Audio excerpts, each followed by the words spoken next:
The Chinese Super League took the world by storm in 2016 with a flurry of expensive, high-profile transfers. The likes of Oscar, Hulk, Carlos Tevez and Marouane Fellaini all signed lucrative deals with Chinese Super League clubs, but China isn't the go-to destination anymore after years of sharp decline and clubs spending beyond their means. A new tax was introduced in 2018 to stop clubs spending large fees on foreign players, and it stated that any club that spent more than £5 million on an overseas player would be forced to make the exact same payment directly to the Chinese FA. The COVID pandemic also hit the league hard, as a host of the league's clubs were backed by real estate conglomerates who saw markets collapse, which saw their billionaire owners remove their funding at a rapid pace. It meant clubs such as Jiangsu Suning were forced to fold, having won the CSL title in the previous season. One club that was hit especially hard during this time was Guangzhou, who saw several key players leave and were ultimately relegated from the Super League in 2022. Guangzhou have a recent strong history in Chinese football and one of the country's most successful clubs, winning the Super League on 8 separate occasions and even picking up 2 AFC Champions Leagues under Marcello Lippi in 2013 and Luis Felipe Scolari in 2015. In today's video, we'll be taking over Guangzhou in the second tier of Chinese football to try and take them back to the top with a crop of domestic talent. So this is how Guangzhou look in game, and you can agree that this club have definitely seen things better than they are right now. We have a relatively poor squad, and that is made worse by the fact that our best player, Jiangsu Suning, is currently unavailable due to personal reasons. To make things worse, he is currently serving a ban due to lying about his age, which is fun and something that I've honestly not experienced in this year's game. I need a strong tactic to take into this rebuild, and I'll be using GYR's Swansalona version 3, which looks like this in game with our current squad. Competitions wise, we have the Chinese Jia League alongside the Chinese FA Cup to contend with. We were part of the AFC Champions League even after the club's relegation last season, but we're not at that level and finished bottom of the group before the season had really started. Looking at the league's odds, we are 16-1 to win the title and predicted to finish as low as 8th, so we have our work cut out for us this season. In Season 1, we actually performed much better than I was expecting, given the issues with this team. We finished 4th in the Chinese second tier with 54 points. We were actually level on points with the team in 3rd, but this division is decided on results between teams rather than on goal difference. Sadly, we lost both games home and away against Huali, so they got promoted and we have to wait for another season. In the Chinese FA Cup though, we had a great little run. We advanced in the early rounds with relative ease, winning all 3 games on the road before coming up against GX Lanhang in the quarterfinals. Once you get to this stage, the tie is settled over 2 legs, and we were at home first, where we cruised into a comfortable 4-2 lead with some questionable defending on show. In the second leg away from home, we extended our lead with 2 quick-fire goals in the first half and ultimately ran out 6-3 winners on aggregate. This meant that we made it into the semi-final stage despite being in the second tier, where we faced Dilian Professional from the Super League. We were at home in the first leg, and the overall quality of the team from the division above was clearly on show, as we lost the games 3-0, with several of our players having shocking performances. Entering the second leg of the tie, we had absolutely nothing to lose, so just went for it, and it kind of paid off. We raced into the lead and ultimately sent the game into extra time because we managed to win the games 3-0 inside the first 90 minutes. Nothing happened in extra time, meaning the game went to penalties. The team from the higher division continued to slot penalty after penalty, but we had Huang, Guiling and Shengzhong miss penalties for us to see us exit the competition. One silver lining on the season was our youth intake, which was much better than I was expecting, and our best player being goalkeeper Li Bin. Now, whilst he doesn't actually look that impressive, the Chinese league has a rule that states you cannot have a goalkeeper that is not Chinese. It is bedded into the club's DNA. You cannot remove it. It is non-negotiable. You have to have a Chinese goalkeeper. So this is actually quite a big positive for us. Looking ahead to Season 2, we are in the mud because we didn't get promoted, we have no transfer budget, and we are currently overspending on our wage budget. Let's see if I can magic something from nothing. Looking at the transfers I was able to make for Season 2, you might be surprised to see 12 new faces join the team. I took advantage of the 3 foreigner rule and was able to bring in some great imports to step this team up a notch. First up, we secured Togolese youth international Aminu Traore, who actually looks incredible for this level. We stepped things up at the back as well, bringing in former Corinthians defender Lucas Belezi, who has a high potential and all the key attributes required to be a solid defender at this level. Up front, we were able to add another Brazilian in the way of João Neto, who was the product of the Fluminense youth setup and offers us a lot up front by way of physical attributes. Beleze and Neto come straight into the starting 11 automatically, as we can only pick 2 foreign players for the starting 11 in the league. We're much more balanced this season, even if Jiangsu is still serving his ban and won't be available until the end of the season. Promotion is our goal this season, and we're 5-1 to win the title and predicted to finish in 4th.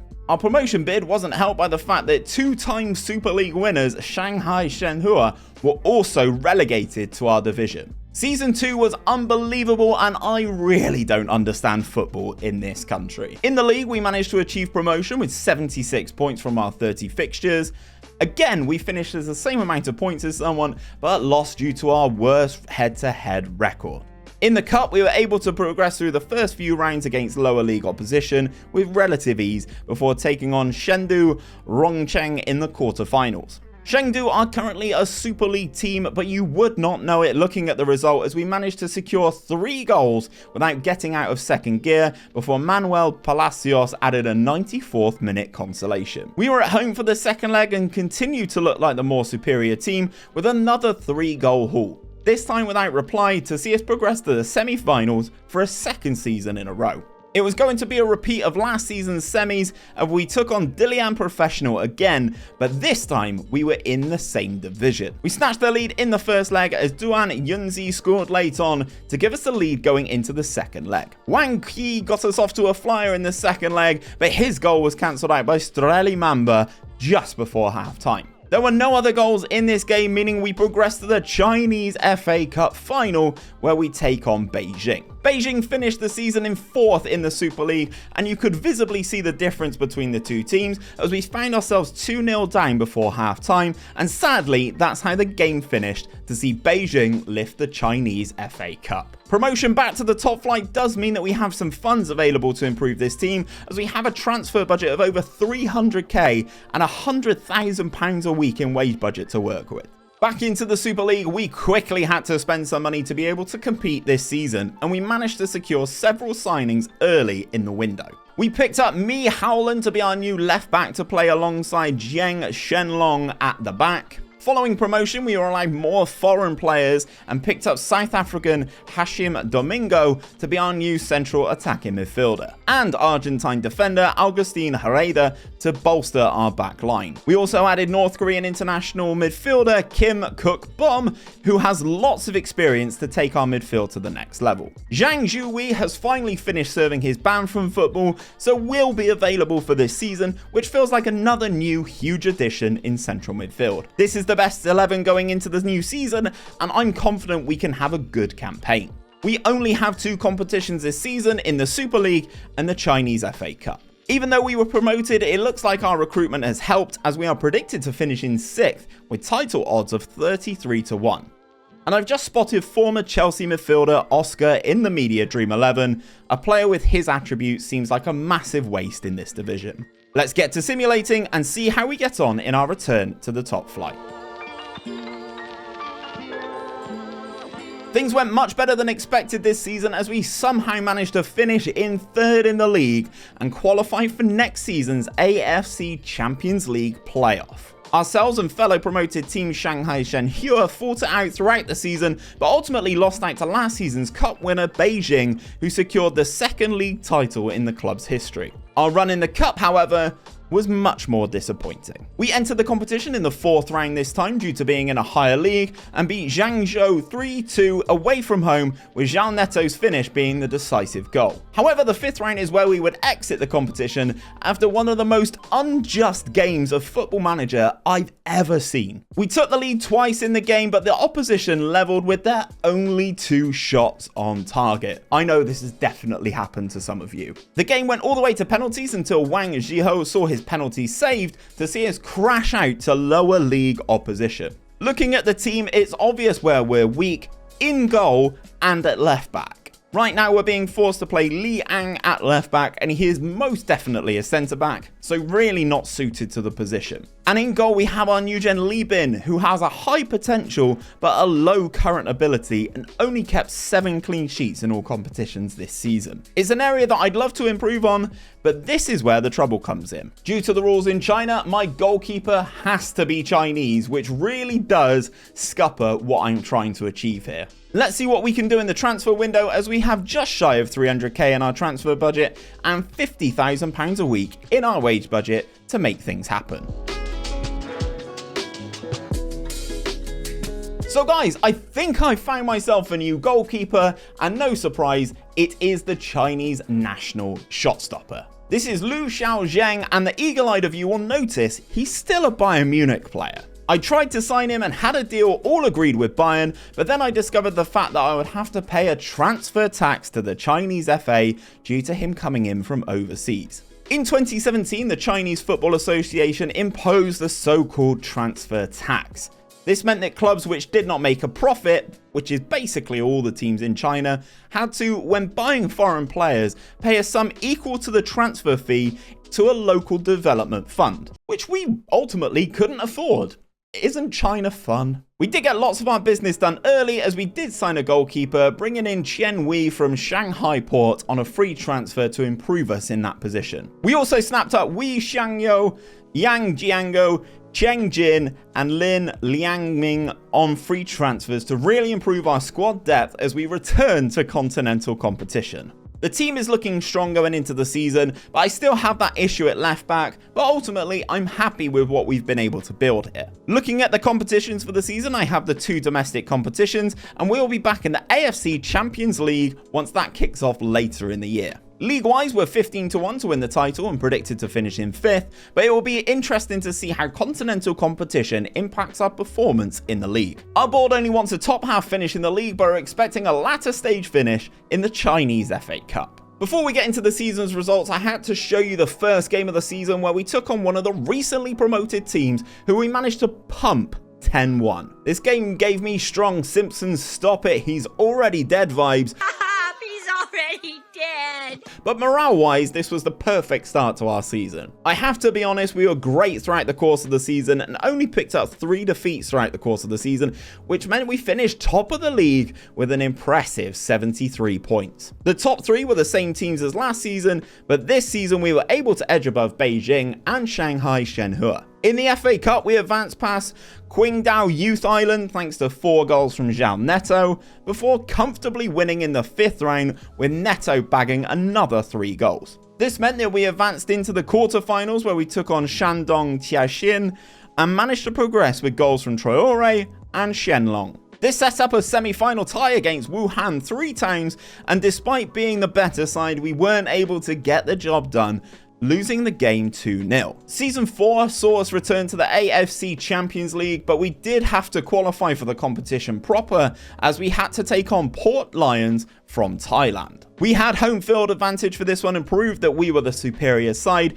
with all 3 of our goals coming in the second half and progressing comfortably. Into the playoff we went, where we came up against Romyong from North Korea. We were at home again for the tie, and goals from Yang Jinghyo and Zhao Neto saw us qualify for the group stages. The groups were drawn and we were handed Youngbuck Hyundai Motors from South Korea, Persik Kediri from Indonesia, and Terengganu FA from Malaysia. This group proved to be pretty straightforward, as we are able to advance without losing a game, with our only draw coming up against the Korean champions at home. We comfortably finished top of the group, meaning we qualify for the knockout stages, where we will take on Australian side Melbourne City, but that game will take place next season. At the end of the season, we have 7 players whose contracts are expiring and will be leaving the club, and we have 350k in our transfer budget and around £40,000 a week wiggle room in our wage budget, so let's get prepped for a strong season 5.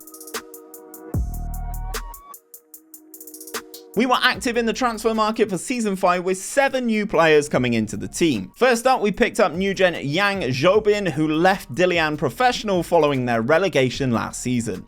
This lad is 19 and already capped by the Chinese national side and will be a star player for us at right back. We managed to solve our left back issue as Argentina youth international Martin Luciano joined the club following his release from Newell's Old Boys. And finally we picked up former Bournemouth midfielder David Brooks, who instantly became one of the best players in the division.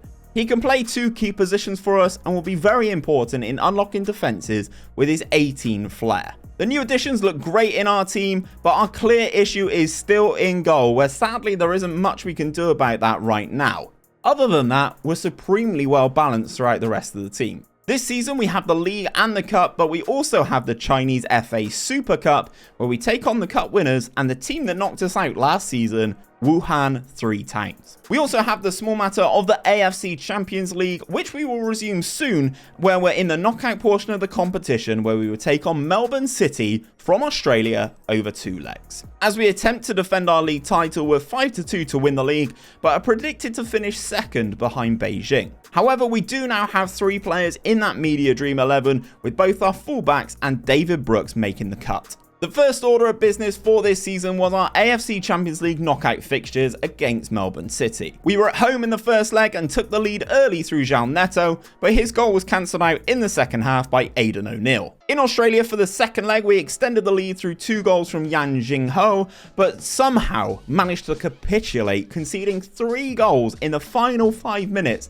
to lose the game 3-2 and the tie 4-3 on aggregate. Back home, we kicked off the season with the Super Cup, where we took on last season's cup winners Wuhan 3 times. The game was pretty even in the opening exchanges, but as the game went on, our ability showed, with us scoring 3 goals in the final 10 minutes to win the game 5-2. Our league campaign was really strong yet again, picking up 22 wins, 5 draws, and just 3 losses, but this season we finished 6 points behind Beijing, who won their second title in 3 seasons. In the FA Cup, we knocked off lower league opposition in the 4th round before taking out Shanghai Shenhua in the 5th round. This put us into the quarterfinals, and Huang He went off scoring a hat-trick in the game as we took out Henan to advance into the semis. We were at home for the semi-finals, where we faced Tianjin Tiger and continued our impressive run in the competition with a brace from Wei Xiaoho and a goal from David Brooks, which saw us book our place in the cup final. It was no surprise who we came up against in the final,